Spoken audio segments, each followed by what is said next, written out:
Got Instagram up, Facebook up, and YouTube is up. All right, let's run it back from the top.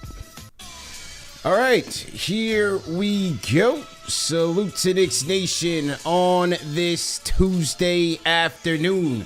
A lunchtime live matinee edition of KnicksFanTV. CP the franchise in the building. On the other side is my guy, man. Friend of the program, my guy Ben Lyons is also in the building. On today's show, obviously we're going to talk about these Knicks, man. Knicks getting revenge yesterday against Trey and the Hawks. No dice game yesterday on the MSG floor on MLK Day because it was Brunson, it was McCallum, those boys humbling those Atlanta Hawks. So we're going to talk about that, preview tonight's matchup against the Brooklyn Nets, and also we have a big announcement that we want to make today, and obviously we want to include you guys, man. The number one show for the fans, by the fans, Instagram, Facebook, Twitter, X, YouTube. Like, share, and subscribe.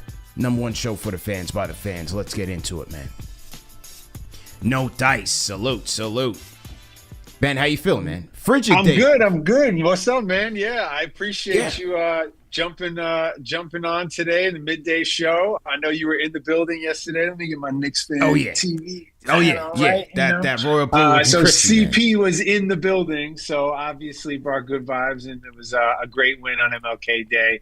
A historic day and incredible to get the Knicks back in the win column against the hated Atlanta Hawks. So you're right, no dice for Trae Young, but yeah, man, great to be on the show and great to check in the midway point because I saw you for a viewing party to start the season, and while the vibes were high to get things going, it was a tough loss that night to the Boston Celtics. So it's been a season of ups and downs since, but it's great to be back on the show, man. Yeah, absolutely, man. And as you mentioned, that watch party, it's an incredible vibe. The watch parties on a whole, and people get at us like, man, we don't have a winning record on the watch parties. You know what? Yes, wins and losses aside, we're about like 2-5 this year. All good. But the bottom line is the watch parties are a way for the fans to get together, for us personally to go out there and meet the fans that, we are connecting with because we're in front of the camera so much. So just for all of us to have a vibe, have a good time, and enjoy each other as a community. And so with that being said, we decided to take things up a notch. And based on the recent events in Los Angeles, in California, with the wildfires and so many people impacted, including a lot of members of our community, whether they are Knicks fans, Knicks content creators, and people of that nature, we want to come together and host a good cause and donate and help those people in need. And so for this February 1st, the Knicks versus Lakers watch party. Ben, myself, many others, we are going to be hosting not just a watch party, but a watch party in support of our people impacted by the California wildfires. We're going to be doing a fundraiser where all proceeds will be donated to the American Red Cross in hopes of helping those impacted by the California wildfires. So part of the watch party, we will be same watch party fare. However, we will be doing silent auctions, raffles as well. And as I said, all proceeds will be going to the American Red Cross to help those impacted by the California wildfires. So, Ben, if you have anything else you want to add on that note. Yeah, man, I appreciate you and appreciate the Knicks fan community coming together. The Knicks and Lakers have a special connection, obviously, historically going back to the great Knicks championships of yesteryear, going up against Wilt and Jerry West and Elgin Baylor and some of the all-time greats. Of course, Pat Riley playing for the Lakers and coaching the Knicks. You think of Kobe and his special relationship with the Garden, or even out on the West Coast when Melo squared off against him on Christmas Day. And in recent years, when LeBron comes now, it's like the Oscars at Madison Square Garden. Yeah. You see everybody turn up for those games. And, with the Lakers on the schedule on February 1st coming up, and knowing that there's so much devastation out there on the West Coast and people who are still in need and going to be in need for a long time to come, I thought it would be really cool to tap in with you and the great Knicks fan TV community and come together for one of your legendary watch parties and have a lot of raffle items and silent auction items and I know you're posting on all the platforms, a place where people can donate to the Red Cross. And there's just a lot of love for Knicks fans, for Los Angeles. I'm a Knicks fan who lived in LA for about 15 years and still have a special, place in my heart for the community. So being able to come together, raise some money, every penny counts. It's going to be really fun on February 1st. And I just love coming to your parties, man. It's always great to tap in with Knicks fans from all over the city, all over the tri-state, meet a lot of interesting people and hear a lot of great stories about their fandom. So yeah, we can all come together on that night and raise some money for the Red Cross. Let's do it. Yeah, it's an incredible idea, and when you came to me with the idea, it was without us even putting the wheels in motion. It was automatic yes. It was an easy yes. And as this platform has continued to grow and our network has continued to grow, I'm always looking to give back and contribute in any way that we can. And so this is just a small thing that we can do to help those impacted. Like I said, we know people. Could be a fun one too on Saturday night. I think it's one of those later games. Like remember when the Super Bowl? Yeah, when the Super Bowl was here and LeBron was playing for the Heat. Yep. That Saturday night before, it was like that 8:30 start. I was there. Right? So I think that's what we got. You sound like I was there. I love it. You get the late start, so it's gonna be a fun Saturday night in the city, and people are gonna come out to Slate and hang out. Yeah, a lot of items and surprises and guests, and it's going to be good. Yeah, one of the items I can confirm from Team Brunson, an autographed Jalen Brunson jersey will be up for grabs in a silent auction, man. So, that is just one of many items that we are going to have there. And so here's how you guys can donate. First and foremost, what can we get for the Steve Novak Marquette bobblehead?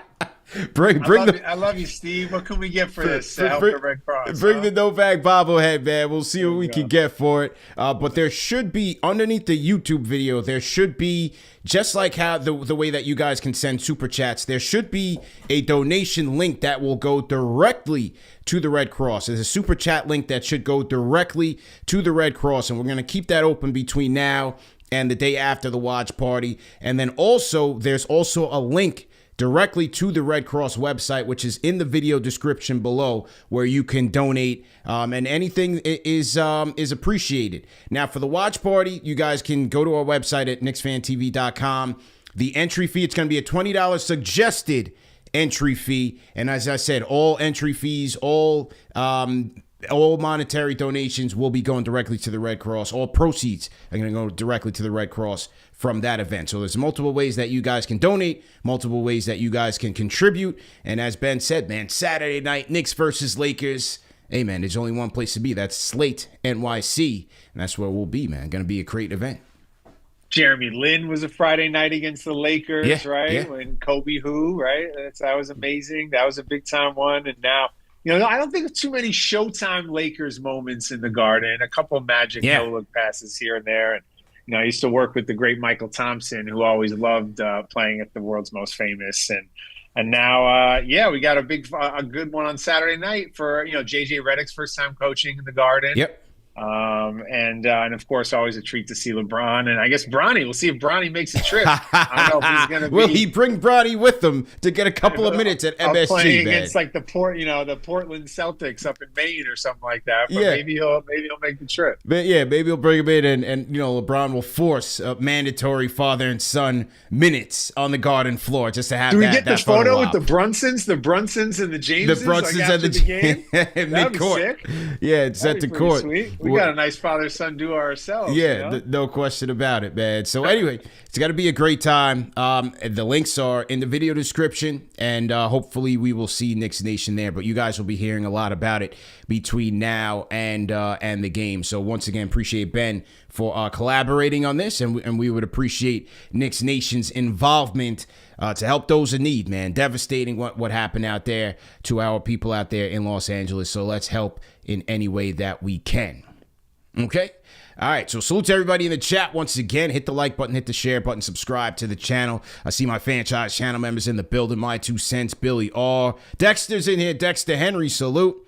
And D-Block 1755, man. Salute to you guys, man. Ben, what'd you think about that performance last night? Knicks beating the Hawks, getting revenge, and getting a win in the season series against these guys, man. We'll take it, man. You got to beat the teams you should beat. It's always tough playing Trae Young in the Garden. And I do love seeing Brunson go off. Sometimes I get worried with this group. If that's the formula for success of him having to go for 30 plus, we know he can. But I like seeing Mikal Bridges' second half. Still can't figure out why OG Anunoby has some nights when he scores 27 and why he has, eight. Yeah. But it's a great win against a good young team. DeAndre Hunter, somebody I'm keeping an eye on for down the road. I kind of like him. But yeah, man, we'll take it. And we got a gauntlet of some tough talent, after tonight in Brooklyn. They got Kings. Sabonis coming to town next on Saturday, which is Yeah. always a good matchup with Cat. You got John Morant coming to town, Jokic, and of course the Lakers and LeBron. So yeah, it's a good stretch of the season right now to really see where they're at, and it was a good win on Monday. How about you? You had a chance to be in the building, which is always. I remember. I think it was a Martin Luther King game where Charles Barkley jumped over the scores table, chasing the ref out the building. I think that was from my childhood with the Phoenix Suns. The Knicks got the win. Yeah. But yeah, a great day at the Garden, I would imagine. Definitely a great day to go, but it didn't start out that way, man. It did not start out that way. First off, I mean, before we even got to the game, I'm always taking the temperature of the fan base, always checking the pulse. You had people throwing in the towel. You had people scared of this Hawks team in the matchup. I was like, what are we doing here? Oh, we're going to lose. Oh, they just beat the Celtics in overtime. We can't win. We can't beat these guys. We can't play defense tips with the minutes. I'm like, these guys are throwing in the towel before the game is even played. I mean, Friday night was bad, though, and that one had some juice on it. It just was a nice punch in the chin on Friday night. So I can feel going into the weird start time, the 3 o'clock tip, feeling a little uneasy. That makes sense. I did not like that. However, by, the time the game started, first off, they started off the game, they gave up a 3-point play to Jalen Johnson on a defensive breakdown. So I'm like, all right, here we go again. And then before you knew it, they were down by 10, and you could hear a pin drop in there. All the energy was gone because, during the starting lineups, I mean, they booed the hell out of Trae Young out the building. The building was loud. There was juice. There was energy. Before you knew it, they were down by 10. These guys had no juice. Defense was just everything, going through the motions. I thought Tibbs sent a message to Wingstop and his guys in the first quarter. He went damn near 9 deep on the rotation in the first quarter. And people were like, man, I like how he sprinkled in these guys. I think he got Mikal Bridges and OG out of there because they weren't coming with any fire, man. Mikal's been a little flat to start some of these games. Yeah. He did pick it up yesterday, but getting something out of campaign too off the bench is important. And yeah, you gotta at least get guys engaged in the game early. If there's a possibility, you might count on them late. Yeah, and so I thought that was a good switch up by Tibbs. He puts in Deuce. Now Deuce is picking up Trae Young, 90 feet, and then before you know it, Mikal Bridges comes back in, and he's got a fire lit under him. And him and Trae Young are going back and forth. They're going at each other, and they're pushing back and forth. But after that, these guys were connected. They weren't giving up an inch on the pick and rolls. They were forcing turnovers. I think the Hawks had 22 turnovers in this game. And then on the offensive side, Mikal had an efficient day. He had 27 points, 26 minutes. But to me, the key was Brunson winning that Dyson Daniels matchup. Because that was another storyline, game within the game with Dyson Daniels kind of owning that matchup in the first 2 games. And Brunson broke out and got his 30 plus in this one. And it's interesting, man. It's like, I think he said it on the broadcast yesterday that nobody on this Knicks team, really, I guess maybe except Mitchell Robinson, who's currently not playing, was in that series against Trae Young and the Hawks a couple of years ago. You've had tremendous roster turnover, yet there remains this kind of chippiness or game within the game stuff that's going on between these groups. So, yeah, Brunson getting a little chippy at the end when he fouled out, counting the 6. And you like to see that fire from him. But I don't know if you agree with me, the idea of, okay, in order for them to win, Brunson's got to go for 30. I think we were spoiled in the playoffs due to roster circumstances that was required for him to turn into the ghost of Allen Iverson and against Philadelphia. But I feel like that's not the recipe for long-term success for this group, is him to be dropping 30 plus. Yeah.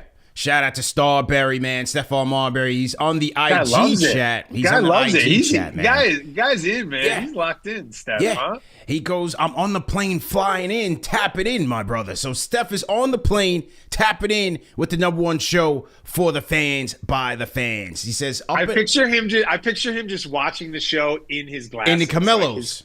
In the future glasses, Yeah. that's where he's watching Knicks fans. Yeah, man. So shout out to our bro Steph. He says, up or down season, man. Stay in the middle. Don't get too high. Don't get too low.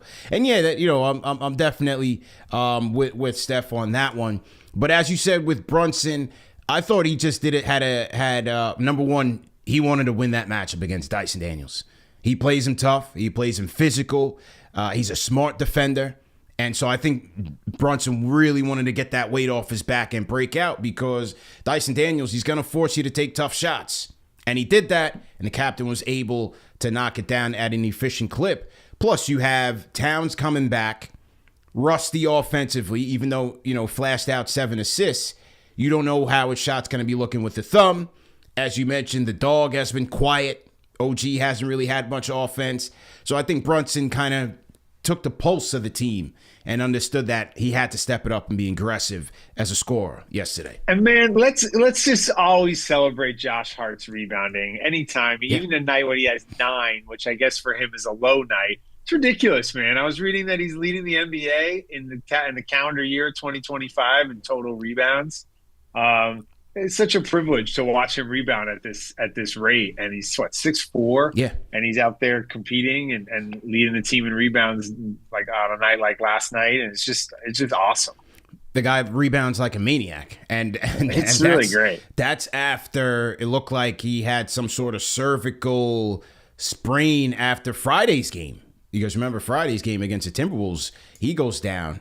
Everybody we were at the watch party. I mean, went absolutely quiet, because he was holding like his shoulder area, so we kind of get that PTSD, because Brunson had that. And then last year, obviously, Julius really separating his shoulder. If he has a sore shoulder, will he still wear one of those giant Washington Commander hats? Because it could weigh down on the shoulder. Man, let's not do that, Josh. Let's not do that. Can we get that all these guys like football teams, but can we keep all the gear just to a minimum this week, fellas? Oh man, well they're going to be going crazy. I'm sure they'll do a watch party for Commanders and Eagles. Yeah, I mean, as a Giants fan, it's hard to watch that. It's hard to even listen to the back and forth to the band. You're right. You got Cat's a big Birds fan, obviously. Yeah. And so is Jalen Brunson. Yeah. And then last year, Julius was a Cowboys fan. Last year. Yeah, and then you got Hart in the Commanders. I don't know where the rest of the guys stand. But, I'm not sure. Yeah, I don't know keep if the gear to a minimum watches, this week, guys. Yeah, I don't know if OG even watches TV. Bridges, I think, likes the Rams, so his team's out. They're gone. Nobody repping Big Blue, man, or Gang Green. I guess rightfully so, man. They're terrible teams right now. I don't know if OG likes to watch TV. I don't even know if OG watches TV. What does he do with his free time? I'm reading the arts and leisure section of the Times. What are you guys doing here?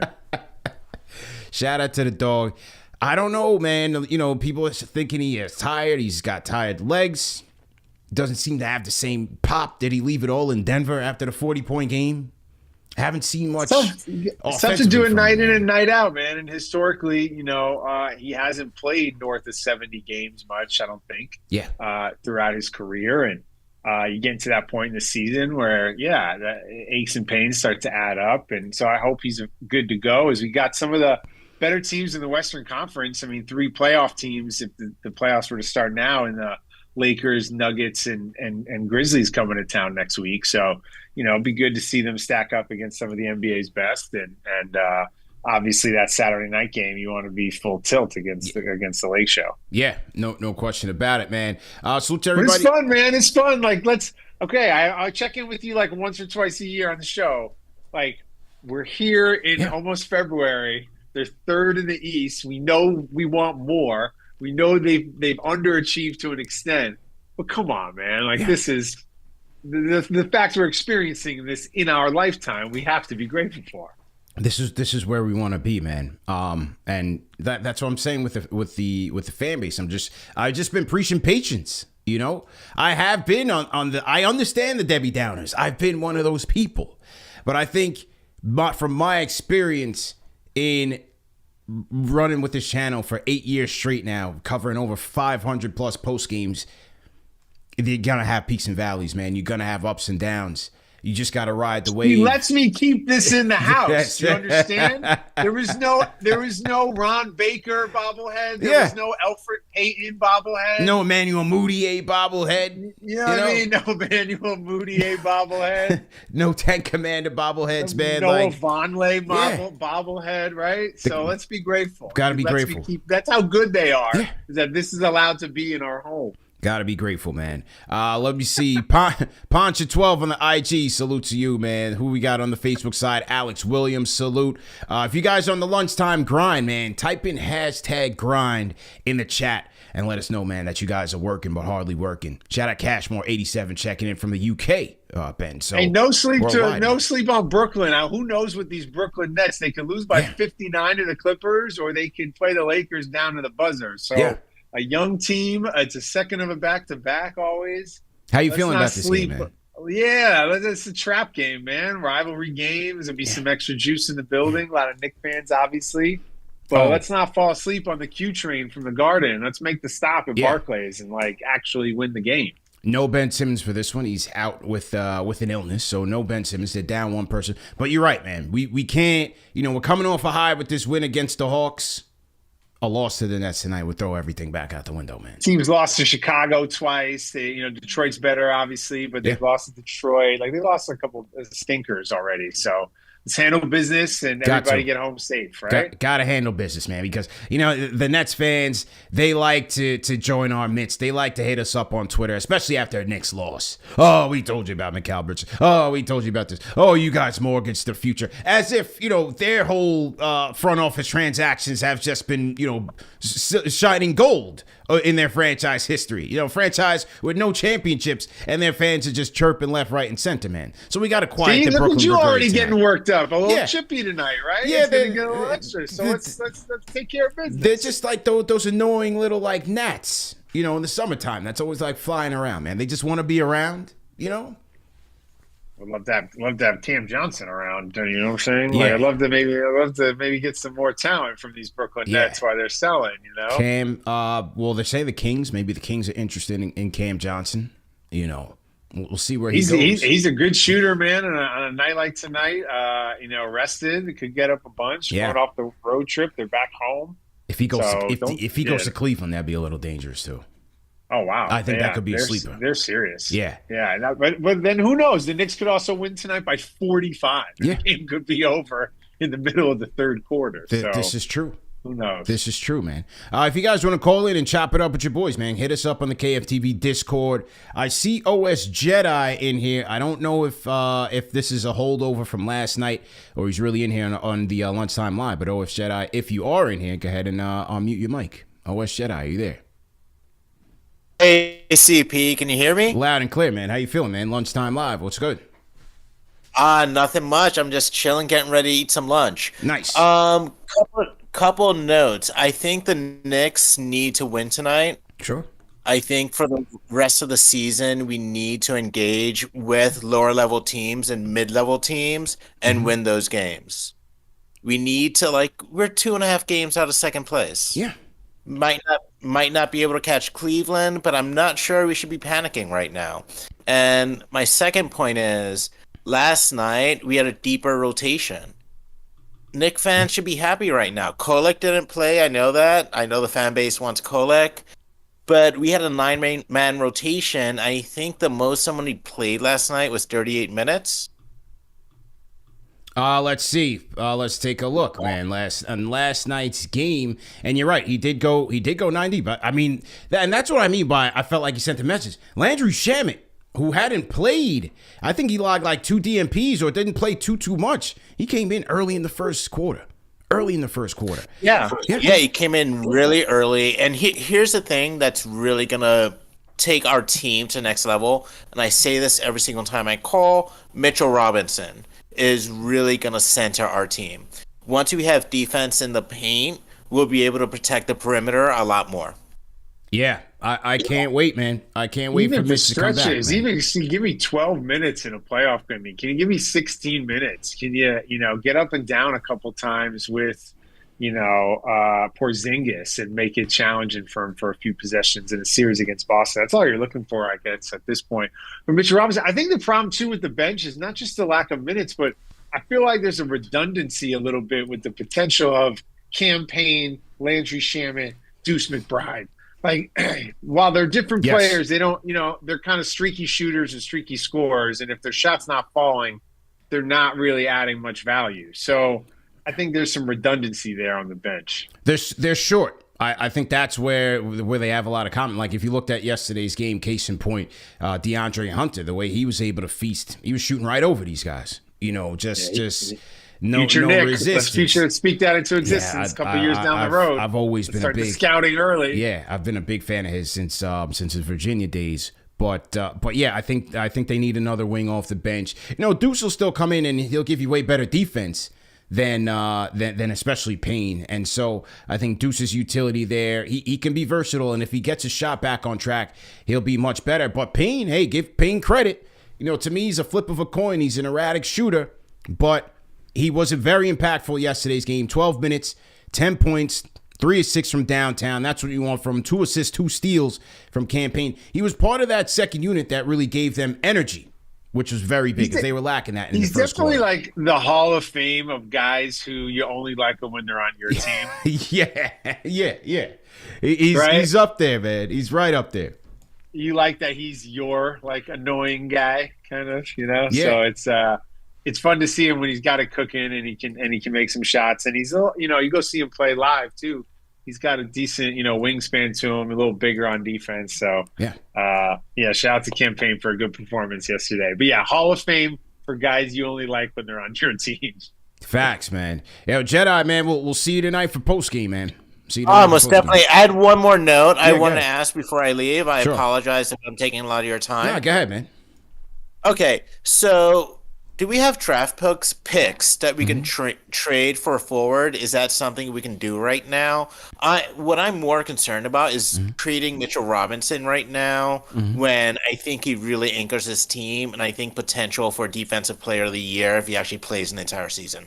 And thank you for your time. Appreciate it, man. That's our guy, OS Jedi, on the Discord, man. Every post game, he logs notes, man. He comes prepared, well thought out, with constructive dialogue to bring to the table, man. I appreciate that. He uses the Force. He's a Jedi. It's just all in his mind. That's right. Just lines it up. My guy comes prepared. Yeah, I mean, he did drop a big if, though. If Mitchell Robinson stays healthy, and sadly, the best ability is availability, and Dude's just not available anymore. So yeah. It's tough. I've been hearing rumblings of this Jakob Poeltl. That's how I'd like to see some Jakob Poeltl in New York. I think the issue is, to tackle Ben's first question, they can't make that type of trade without salary going out. They don't have the wherewithal to take salary in, right? So they're going to have to send something out, whether it's Mitch, it's Sims, it's Precious, it's a combination of those back end of the rotation guys. That's where the Knicks trade scenarios gets a little bit tricky. Like, even a Poeltl deal is going to take, you losing Precious and multiple players. So okay, you get the 5, but then on the bench, you're still losing some punch there and some defense and some versatility. So it's a toss-up. So, look, we've been lucky as Knicks fans the last couple of years. They've made moves throughout the season, in-season trades that have really changed the dynamic of the team, whether it's for OG last year or Josh Hart, the year before that. So they're not scared to shuffle the deck a little bit, and it's so far proven to be successful. Yeah, no question about it. And this was an article from our guy, James Edwards of The Athletic. We call him Trilogy here at KFTV. Shout out to our guy, Cody Glock, for giving him that nickname. James Edwards, new to the Knicks beat, but I hope you read his stuff, man, on The Athletic. He does a great job. Shout out to our guy, Trilogy. But he says this was his recent article that came out just yesterday, matter of fact. And it was Knicks at the NBA trade deadline. What could a trade involving Mitchell Robinson look like? Now, I'm not trying to trade the Block Nest Monster, but here are some ideas for those who are. Here's one, and you let me know your thoughts here, Ben. Washington Wizards. Knicks receive Jonas Valanciunas for Mitchell Robinson and 2 2026 second-round picks. Are you making that move or not?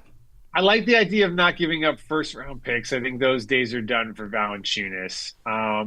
Nah, I feel like he's always just been on bad teams. He's good, and he's good in the summertime, in the Olympics and stuff. But nah, let's hold on to those picks. Second-round picks have value nowadays, and also I like Mitchell Robinson. I would hate to banish him to Washington.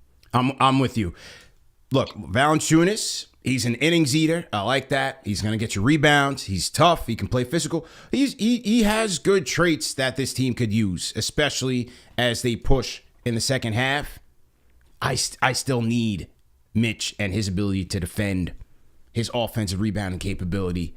I still want to see what that looks like with Karl-Anthony Towns. And like you said, man, with the way that the Knicks have lost so many draft picks and putting this team together, you can't just afford to just throw him out there for a half a season run with a guy like a Valanciunas. You can't afford to do that. Nah, I'm not doing that for this group. And Valanciunas is that guy you like get into an argument with playing at like 24-hour fitness. Yeah, Looks like right. this is the guy you're yelling at in the gym. All elbows. It's all elbows. All right, what do you guys think in the chat, man? Rate that trade in the chat. One being What trash. else? Do you have other ones? Oh, he's got other ones. We're going through it. Here we go. All right, so here's the next one. Pistons and Bulls. Okay, he's doing a 3-teamer. Knicks receive Isaiah Stewart and Torrey Craig in a blockbuster. Pistons receive Zach LaVine and Precious, and the Bulls receive a combination of Tim Hardaway Jr., Mitchell Robinson, Simone Fontecchio. From the Knicks, pick-wise, a 2025 second-round pick, a 2026 second-round pick, and I believe that would be it. So Isaiah Stewart and Torrey Craig basically for Mitch, Precious, and 2 second-round picks. Nah, I like those guys. I like Isaiah Stewart's motor, but I think Torrey Craig's just kind of a guy. And again, the 2 second-round picks, it's too much. And with Zach LaVine being the best player in the trade, I don't think the Knicks win that one. So yeah, I don't know. I like Isaiah Stewart though. He's like a good kind of crazy to have on your team, I think. Yeah, he's good. He's gritty. He is. And he's a fellow Jamaican, too. Big up to him. And he reps his roots loud and proud. Patrick Ewing being one of his mentors and idols. I do like that. With Torrey Craig, he's no longer... I always liked him as some wing depth. But how impactful is he these days? I don't know. Again, to equate it back to playing pickup in the gym, I feel like, am I wrong? He's like a football player who's just playing 2 hours of basketball to stay in shape. Yeah. Like he just kind of doesn't do any one thing exceptionally well and just kind of does everything average. I don't know. I would like some specialists, and I'm with you on Isaiah. I think he'd be a great addition. And maybe I'd try to trim the fat on the deal and consider him for Mitchell Robinson. Yeah. But I don't know. I don't see that trade happening for them. I still like Precious's versatility and impactfulness over a Torrey Craig. There's an offensive game in there somewhere that they got to unlock somehow. I still like Precious on this team, man. I'm not so willing to give that up. Yeah, and the picks again, second round picks aren't what they used to be. So 2 second round picks on top of that. Yeah. I do like Isaiah Stewart. Shan BK in the chat says Stewart, he's an enforcer, but a low IQ player. Yeah, but you need that sometimes. You need that enforcer, especially with this group, especially up front. John Talento in the chat says, get beef stew at the Garden. Okay, so Talento's with it. Shout out to our guy RGT85. He says, yes, he's doing that, man. He's doing that trade. He says beef stew would be an icon at MSG. Beef stew. All right. Yeah. Hey, he would fit in. He really would. He would give us that much needed toughness, though. Quick. Yeah, he would give us that much needed toughness. That you can't argue, right? Yeah. 1 being trash, 5 being facts. I'll go with 3. I wouldn't be mad at it. If they did this trade. Stewart's 23. What's the next one? You got let's go to the next one. Here we go. Yeah. Oh, I just backed up a little bit. So to everybody in the chat, man, hit the like button, hit the share button, subscribe to the channel. Okay. Let's go to, here's the next one. New Orleans Pelicans Knicks receive Javonte Green, Pelicans receive Jericho Sims. So the simulation who the Knicks have been putting on the block for a while in exchange for Javonte Green, guard, wing, scrapper. What do you think, man? Let's do it. Let's shake it up. Why not? We've seen the best of Jericho Sims. He's awesome in layup lines. Something happens on the court. I don't know what it is, but we've seen it. Let's move on. Let's once a Knick, always a Knick, and let's roll the dice. I do this. I would definitely do this. I mean, look, Knicks Nation has to temper their expectations for what they can get at the deadline, but to me, one of the things that they need is an innings eater at the wing, at the guard spot. And as I mentioned this with Okeke, who's in the G League. I don't care if this guy's a bricklayer, because we don't need offense. We need toughness and we need defense. To give guys like a Bridges and an OG Anunoby a spell, I would do this trade. You know, Sims' role has not been consistent with this team. He himself has not been consistent with this team. I'd give him that opportunity to go to New Orleans. Maybe he can establish himself behind Yves Missy. I'd do this trade. What do you guys think in the chat, man?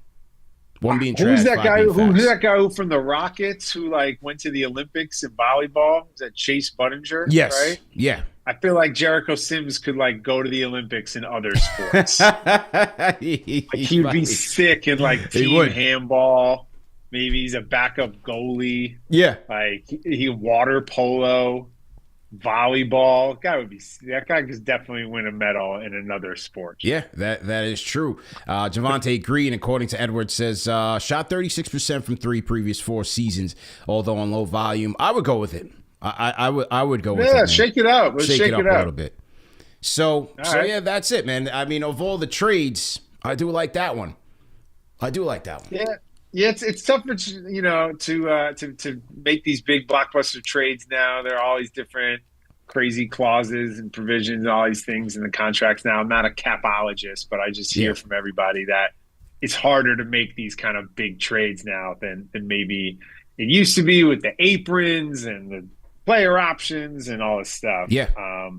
But I love that we don't have any disgruntled guys, no guys who are playing for contracts and are in the papers for the wrong reasons or making noise. We got none of that right now. It seems like everybody's on the same page and dialed in and wants to be here. So that's always a win in today's NBA culture, I think. Yeah, true indeed, man. Peter Fury, franchise channel member, shout out to Peter, says thank you for your service, Jericho. Okay, so he's doing the deal. Once a Knick, always a Knick. Once a Knick, always a Knick. You can come back to the barbecue. Al Jarski in the chat says Jericho Sims will be a water polo demon. So he's with you, man. I'm saying. He thinks a change of pace might do the simulation well, man.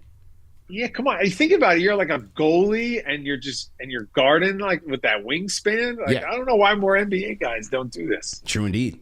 Hey, you never know, man. That could be the type of trade, like I was saying on previous shows, especially at the deadline and on the margins. Those are the type of deals that Leon and those guys like to execute. And typically, save for the Cam Reddish deal, all their margin trades have helped move the needle forward. Derrick Rose, Josh Hart. Alec Burks. I'm not mad when they give Alec Burks a roll of the dice. Taj is coming back home. We're getting that April picking when the Hornets flame out. Taj is coming back. Come on. Shout out to Big Money, man. Shout out to Big Money. Absolutely. Knicks and Nets tipping off at the Garden. At the Barclays. Sorry, at the Barclays. MSG Annex, if you will. The nightclub with the lights turned on. The overflow, if you will. So you gotta go home. You gotta get out of here. That's the nightclub with the lights turned on. That's it, man. Ben, let people know what you're working on, man. Yes, NBA February bets. 1st. February 1st. KnicksFanTV. We're linking up for a fundraiser for the wildlife, the wildfire relief out in California. Yes, sir. So please come through Slate. Be sure to check out all the, silent auction items and raffle items as we announce them. We got about 10 days or so, CP, and I just appreciate you and the community stepping up, and we'll see you on February 1st. It's Slate for Knicks and Lakers. Let's go. Yes, sir. There it is, man. Ben Lyons, ladies and gentlemen. Ben, I'll catch up with you, man. Appreciate the time, man, as always, man. Yeah, good to see you, man. Let's get a win tonight. Go Knicks. Let's go. Let's go, man. And he's got the balloons coming up. The balloons pile out for the victory balloons. What is that? That's how we end the show, man. All right, man. I'm going to chop it up with you, man. I'll catch up with you. Yes, sir. All right, ladies and gents, that was our guy, man, Ben Lyons in the building, man. Always appreciate Ben and his time. And like I said, we're doing this for a great cause, man. We're doing this for Knicks Nation, and especially those who have been impacted by the California wildfires. So make sure you guys are donating to a great cause. All proceeds are going to be going to the American Red Cross, and that's just how we doing it, man. Let's get a win tonight, man. Like you guys said, it could be a little bit of a trap game tonight, so we want to make sure that we are ready to roll, and I think the squad will, man. I think Trey and those guys kind of put a battery in McCall and them backs. So let's get it going. Let me salute my good people on the chat. IG, salute to you guys, man. We'll see you guys tonight for postgame. Make sure you guys are meeting us on either Instagram or YouTube for KFTV postgame live. For Instagram, I'll see you guys. I'll drop you guys off. And then YouTube, Facebook, salute to the family, man. How's everybody feeling? It's cold out here in New York, man. I'm rocking the KFTV Scully, as you guys see. But shout out to Ben for the time, man. We're going to get going, let you guys get back to your lunch. Enjoy that. I got to eat some lunch, too. I'm starving. Then I got a couple business meetings, hit the gym, then tap in on the game tonight. You guys already know, man. So hoping that the orange and blue can deliver. Let me get ahead and salute Salento, salute Nelly. Nell, I see you. Fabian, salute to you, Fabian. Brightest future, always in here. Salute to the Rhyme Animal, Chuck D. Always appreciate you, OG. J Rose in here. What a perfect game to give Huck some run. Yeah, let's see if Huckamania can get in there. I mean, you know, on the Sims front, you know, Ian Begley had mentioned that the Sims trade rumors could be an indication that the franchise is still high on Huck Porty, and maybe this is just a showcase situation where they're trying to, you know, put Jericho Sims out there and maybe deal him. I do like the potential of that Javonte Green trade. I really do. I think that's the type of move that, hey, with the Knicks with limited assets, that could help them, man. We need an innings eater at the wing spot. Tough, gritty, and physical. Let's see if we can get him here. Your arrogance will destroy you. Welcome to the franchise channel members. Salute Will Latimer, I see you. Salute to Will. Who else we got in here? Son from Brooklyn, RGT85. Salute to you. Gamba the Bard. Salute, man. Salute, man. Peter Fury says, I think they want to shed Simpson's salary so they can pay TJ Warren. Certainly possible. Certainly possible. So let's see, man. But anyway, great show, you guys. Great to be back on. Great to be back in studio. We'll see you guys tonight, man. Post game. First off, play-by-play live with our guy CK2K. Presented by Underdog Fantasy, and then also and post game live after that. Myself and Alex on the ones and twos. So we will see you guys later today, man. Number one show for the fans, by the fans. Like, share, and subscribe. The donation link to the Red Cross is under this video and also in the video description. And you can get your watch party tickets now at KnicksFanTV.com. Appreciate you guys for the support.